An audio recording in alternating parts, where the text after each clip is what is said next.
আজকে আপনাদের সাথে একটা ড্রিঙ্ক শেয়ার করব যেটা খেলে আপনাদের পিরিয়ড রেগুলার হবে। এটা আমি 7-8 বছর ধরে খেয়ে আসছি এবং এটাতে আমি নিজে অনেক উপকার পেয়েছি, তার জন্য আপনাদের সাথে আজকে শেয়ার করছি। চলুন বানিয়ে দেখাই। প্রথমেই একটা পাত্রে 1 গ্লাস পানি নিয়ে নিয়েছি আর আমি নিয়ে নিচ্ছি 1 টেবিল চামচ জিরা। এটাকে আমি হাই ফ্লেমে ফুটতে রাখবো। যখন ভালোভাবে ফুটতে শুরু করবে তখন ফ্লেমটা লো টু মিডিয়াম করে দেব। তারপরে আরও 5 থেকে 7 মিনিট এটাকে রেখে দেব। যখন এটা হয়ে যাবে তারপর এটাকে ছেঁকে নিয়ে এতে 1 চামচ মতো আমি গুড় অ্যাড করছি। এখানে আমি গুঁড়ো গুড় অ্যাড করেছি, আপনাদের কাছে যেটা থাকবে আপনারা সেটাই অ্যাড করতে পারেন।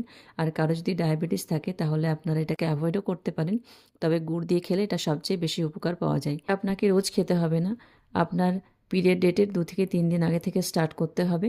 আর এটা আপনি রাত্রে শোবার আগে খাবেন, অর্থাৎ ডিনারের পর। তাহলেই দেখবেন আপনি এই উপকারটা পাবেন। আর উপকার পেলে অবশ্যই আমার ভিডিওটিতে লাইক করবেন আর আমার চ্যানেলটিকে সাবস্ক্রাইব করবেন। আল্লাহ হাফেজ।